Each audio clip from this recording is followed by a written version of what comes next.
ආයිබෝන් කියලා පිළිගන්නවා RH99 YouTube channel එකට. තාමත් ඔයගොල්ලෝ මාව subscribe කරලා නැත්නම් පල්ලෙහා තියෙන subscribe button එක click කරලා subscribe කරන්න. මගේ අලුත්ම වීඩියෝ නරඹන්න පල්ලෙහා තියෙන bell icon එක click කරලා මගේ අලුත්ම වීඩියෝ ඔයගොල්ලන් නැරඹීමේ හැකියාව තියෙනවා. වැඩි විස්තර වැඩක් නැහැ. අදත් ගෙනාවා අලුත් උපාංගයක් ගැන ඔයගොල්ලන්ට කියලා දෙන්න. අපි යමු වීඩියෝ එකට.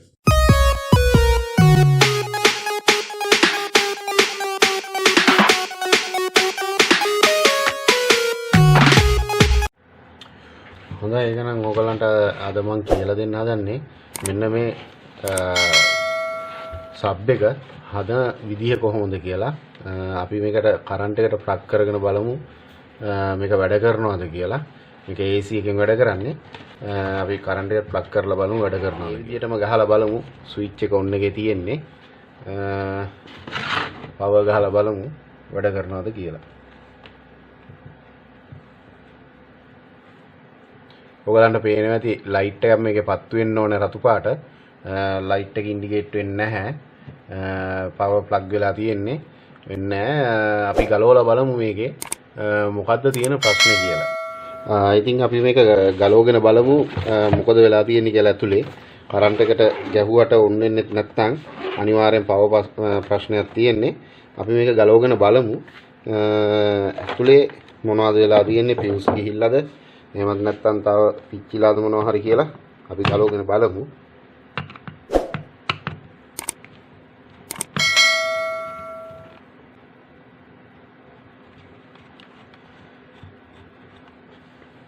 විශේෂයෙන්ම මේ දැන් මේවා හදන්න පුරුදු වෙන කට්ටියක් ඉන්නවනේ. ඒගොල්ලන්ට කියන්නේ දැන් කස්ටමර්ලා ඔයගොල්ලන්ට බඩු ගෙනල්ලා දෙනවා එක එක ප්‍රශ්න කියලා. කියන්නේ මේක එක්ක වැඩ කරන්න එක්ක කරන්ට් එකට ගැහුවාම මෙහෙම වෙන්නේ නැහැ මෙහෙම වෙන්නේ. ඔයගොල්ලන්ට පේන ඇති දැන් මේ මෙතන මේ අරන් තියෙනවා එළියට වයර් එක. මේක අරන් තියෙන්නේ මේගොල්ලෝ විශේෂයෙන්ම තව බබල් එකකට දෙන්න. ඉතින් අපි බලමු ඒක නිසාද මේක වැඩ කරන්නේ නැත්තේ කැප් එකක් හරි කොහේ හරි පුපුරලා එහෙමත් නැත්නම් වෙන ප්‍රශ්නයක්ද කියලා. ඉතින් විශේෂයෙන්ම කියන්න ඕන මේ වගේ අමතර වයර් එළියට අරගෙන තවත් බබල් වලට දීලා ඒ වගේ තියෙනවා නම් අනිවාර්යයෙන්ම කස්ටමර්ගෙන් මේක ගන්නකොටම ඔයා කියලා ගන්න මෙන්න මේ විදිහටයි තියෙන්නේ.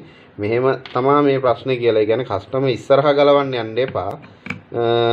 නමුත් එයාට පොඩක් දැනුවත් කරලා තියන්න. නැත්තම් වෙන්නේ සමහර ඒවා තියෙනවා හදාගන්න බැරි තරමටම විනාශ වෙච්ච. ඒ කියන්නේ ඒගොල්ලෝ හදලා බැරිම දන ගේන ඒවා තියෙනවා. ඉතින් අන්න එතකොට පොඩි ප්‍රශ්නයක් එනවා. ඒක නිසා කියන්නේ අනිවාර්යයෙන්ම ඒගොල්ලන්ට ඒක දැනුවත් කරන්නම ඕන. අපි Twitter එක ගලව ගත්තා. වෙන යන නැහැ. අපි අරන් බලමු. මෙන්න මේක තමයි මේක ඇතුලේ තියෙන මේ සර්කිට් එක. එතකොට අපි මෙතනින් මේකේ ස්පීකර් ලයින් එක ගලවලා ගමු.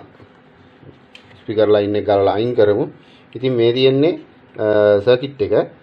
මේකේ අපි බලමු නේද මේක ගලවලා ඇතුළ පොඩ්ඩක් චෙක් කරලා මේකට මොකද වෙලා තියෙන්නේ කියලා. හරි. දැන් එතකොට අපි මේක මේ විදිහට ගලව ගත්තා.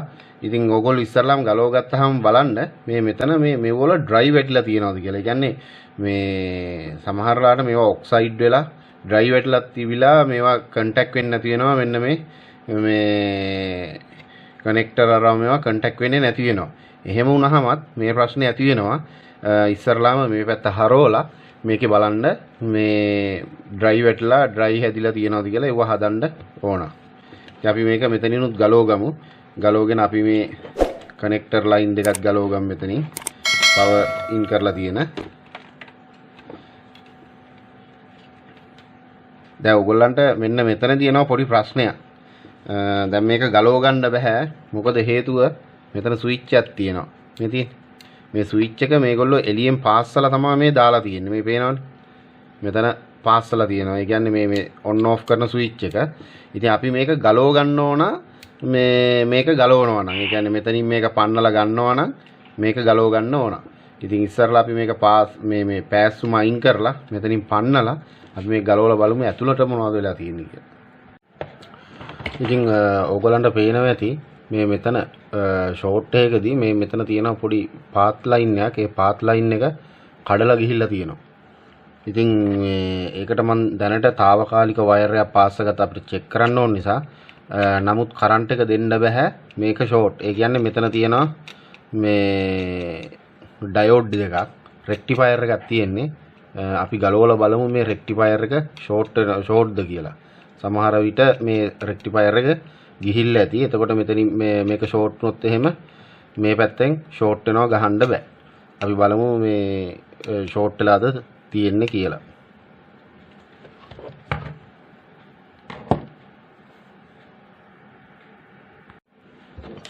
අපි ඉතින් මේ රෙක්ටිෆයර් එක ගලවලා බලමු මොකද වෙලා තියෙන්නේ කියලා.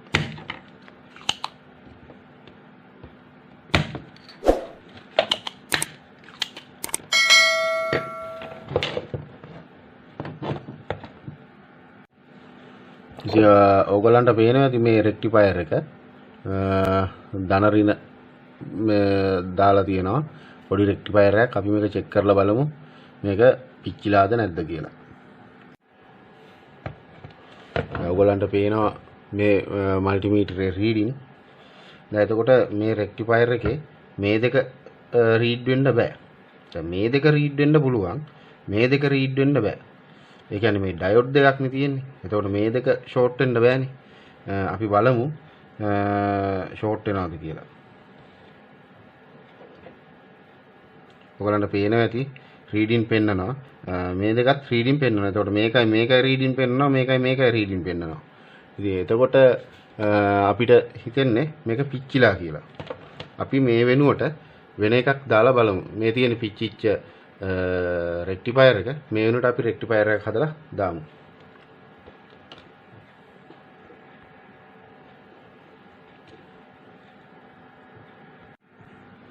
හරි. දැන් මම ඔයගලන්ට මේ පාස්සනේ වරේ මේ පෙන්වන්න නැත්තේ වෙන මොකටවත් නෙමෙයි. වීඩියෝ එක දිග්ගැස්සෙන නිසා තමයි මම පාස්සනේව පෙන්වන්නේ නැත්තේ. මම දැන් රෙක්ටිෆයර් එකක් දාගත්තා. මේ වෙනුවට මෙන්න මේ රෙක්ටිෆයර් එක වෙනුවට මම හදාගත්ත රෙක්ටිෆයර් එකක්. එතකොට දැන් ඔයගලන්ට මේ පේනවා ඇති මෙතන දාලා තියෙනවා දැන් මෙතන දාලා තියෙන ඔයගලන්ට පේනවා ඇති දැන් ඔයගලන්ට මේ තියෙන ධන ඍණ කියලා දෙකක් මෙතන ඔයගලන්ට පේනවා ඇති මේ තියෙන මේ පැත්ත ධන මේ පැත්ත ඍණ. ඉතින් එතකොට අපි රෙක්ටිෆයර් එකක් විදියට හදාගන්න මම දාගත්තේ ඩයෝඩ් දෙකක් අරගෙන හදාගත්තේ. ඉතින් ඕගොල්ලන්ටත් ඒ විදිහට හදාගන්න පුළුවන් මේ විදිහට. එතකොට ඍණ ඒ කියන්නේ සාමාන්‍යයෙන් ඩයෝඩ් එක නීතිය තමයි පවර් එකක් ඍණෙන් ඉන්නුනොත් අවුට් වෙන්නේ ඍණ, ධන පැත්තෙන් ඉන්නුනොත් ඒ කියන්නේ පොසිටිව් පැත්තෙන් ඉන්නුනොත් අවුට් වෙන්නේ පොසිටිව්. දැන් ඒ විදිහට තමයි මම මේ රෙක්ටිෆයර් එක හදාගත්තේ. ඒ කියන්නේ මෙතන ධන මෙතන ඍණ තියෙන්නේ. මේ තියෙන්නේ මෙතන ධන මෙතන ඍණ තියෙන්නේ. ඒ කියන්නේ ඍණ පැත්තට මම ඉන් කරේ ඩයෝඩ් එකේ ඍණ පැත්තෙන් මින් කරලා අවුට් කරා. ධන පැත්තෙන් මින් කරලා අවුට් කරා. ඊට පස්සේ දැන් අපි මේක චෙක් කරමු. ඔන්න රෙක්ටිෆයර් එක හදලා ඉවරයි. අපි චෙක් කරලා බලමු මේක වැඩ කරනවද කියලා. වැඩ කරනවා නම් ඔයගලන්ට පේනවා ඇති මෙන්න මේ බල්බ් එක පත්තු වෙන්න ඕන. අපි බලමු පත්තු වෙනවද කියලා.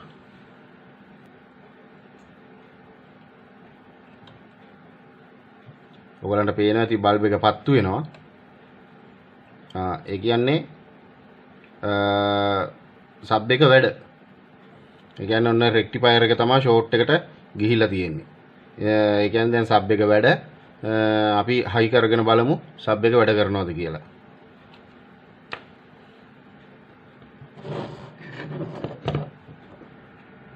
ඉතින් මම ඕගලන්ට මෙතන කිව්වා මේ තියෙනවා මෙතන මේ පාත් ලයින් එකක් ගැලවිලා කියලා. ඉතින් తాවකාලික වයර් එකක් තමයි මේ සම්බන්ධ කරගත්තේ.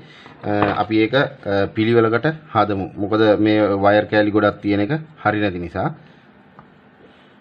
පිළිවෙලකට ගලවලා මේ වයර් කෑල්ල කොට කරලා හදාගමු අපිට ඕන විදිහට අපේ දිග පළල විදිහට. ඉතින් මෙහෙමයි වයර් එක පාස් කරන කලින් ඔයගොල්ලෝ මෙන්න මේ විදිහට ඊයන් චුට්ටක් ඒ වයර් එකට තියාගන්න. මොකද මේ මේ පෑස්සුමා අල්ලන්න ඕන නිසා අපි දැන් මේ කනෙක්ටර් දෙක සම්බන්ධ කරමු මේ පාත් එක. ගැලවිලා තියෙන පාත් එක. එතකොට මේ පාත් සම්බන්ධ කරද්දී හොඳටම බලන්න ෂෝට් වෙනවද කියලා. මොකද ෂෝට් වුණොත් මෙතන AC ලයින් එකක් යන්නේ ලොකු ඩැමේජ් එකක් වෙලා තමයි නවතින්නේ. අන්න මම ඒක හදාගත්තා.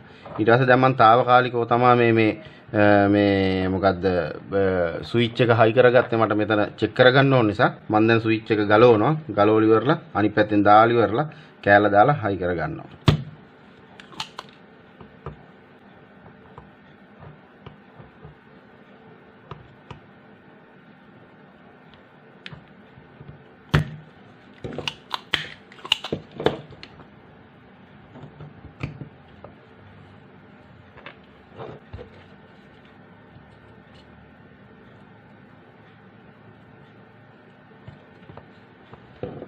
ඊට පස්සේ දැන් අපි මේකේ මේක මේ රෙක්ටිෆයර් එක හදාගත්ත එක කොට කරගන්න ඕන. දැන් මේ පාස්සලානේ තියෙන්නේ.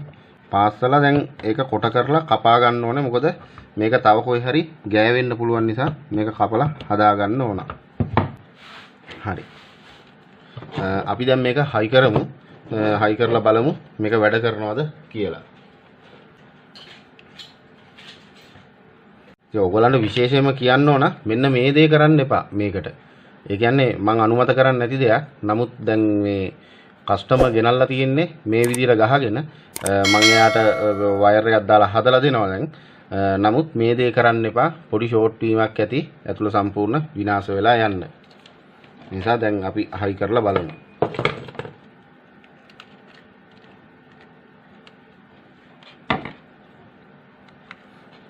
ඉතින් ඔයගලන්ට වැදගත් වෙනවා ගෙදරදීම මේකක් හදාගන්න.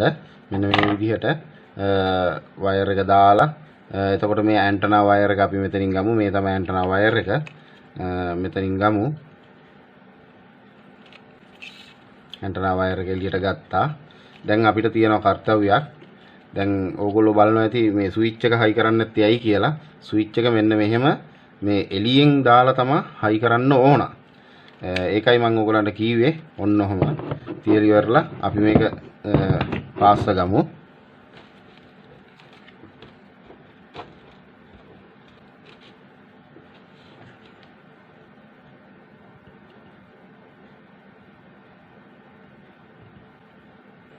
හරි. එතකොට මේවා පාස්සද්දී මේ පොඩි ස්විච් පාස්සද්දී ගොඩ වෙලා බවුත් එක තියන් ඉන්න එපා. මොකද ස්විච් එක රත් වෙලා ඇතුලේ තියෙන ඒවා උණු වෙන්න පුළුවන්. ඒක නිසා. හරි. දැන් ඔන්න කම්ප්ලීට් වුණා. අපි දැන් හයි කරලා බලමු. මේක මේ බබල් එකට හයි කරලා බලමු වැඩද කියලා.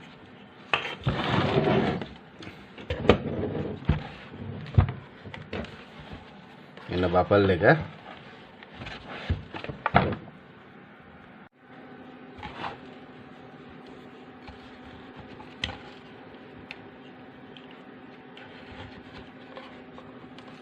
එතකොට එයා මේක එළියෙන් පාස්සගෙන තියනවා මෙන්න මෙහෙම. මෙහෙම තියලා අපි ඒ විදිහටම හයි කරමු. මොකද කස්ටමර්ගේ බාණ්ඩේ සමහරු ඉන්නවා කැමති නැහැ වෙනස් කරලා හයි කරලා දෙනවට. ඉතින් අපි ඒ විදිහටම හයි කරලා මේ එයාට ඒක වැඩද කියලා බලමු. හරි. අපි දැන් මේක හයි කරගමු. තිබ්බ විදිහටම නැවත හයි කරගමු.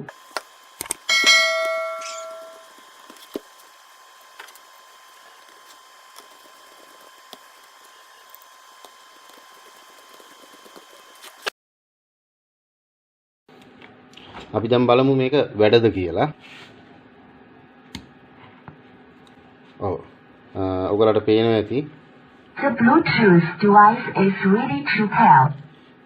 දැන් වැඩ. ඒ කියන්නේ මේ සබ් එක වැඩ කියලා. දැන් අපි රේඩියෝ එක දාලා බලමු ඉස්සර වෙලා.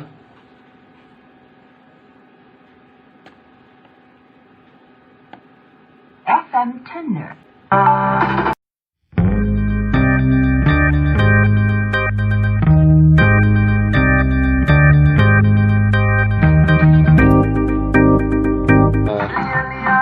ඔය විදිහට තමයි වැඩ හදාගත්තේ.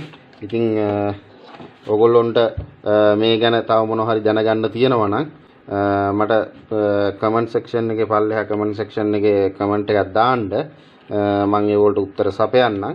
ඉතින් අද මම ඕගොල්ලන්ට ගෙනාවේ මෙන්න මේ වගේ සබ් එකක් හදන විදිහ. ඉතින් ඔන්න මම ඕගොල්ලන්ට කියලා දුන්නා කොහොමද මේ සබ් එකක් හදාගන්නේ කියලා. එතකොට මේක ඕගොල්ලෝ දැක්කා රෙක්ටිෆයර් එක වැඩ කරේ නැහැ. රෙක්ටිෆයර් එක පිච්චිලා තිබ්බා. මේක කරන්ට් එක ඕවර්ලෝඩ් ගිහිල්ලා ඉවරලා තමයි මේක ෂෝට් එකකදී ගිහිල්ලා තියෙන්නේ. මේ තියෙන්නේ රෙක්ටිෆයර් එක. මේ වෙනුවට ඉතින් මම ඕගොල්ලන්ට දාලා පෙන්නුවේ මෙන්න මේ වගේ එකක්. මෙන්න මේ වගේ ඩයෝඩ් දෙයක් තමයි දාලා පෙන්නුවේ. හරි. බොහොම ස්තුතියි වීඩියෝ එක නරඹුවට. තාමත් මාව subscribe කරලා නැත්නම් මාව subscribe කරන්න. පල්ලෙහා තියෙන bell icon එක click කරලා මම දාන වීඩියෝ එසනින් නැරඹීමේ හැකියාව තියෙනවා. මේ වගේම වීඩියෝ එකකින් නැවත හමු වෙනකන් සියලු දෙනාටම සුබ දවසක් ගිහිල්ලා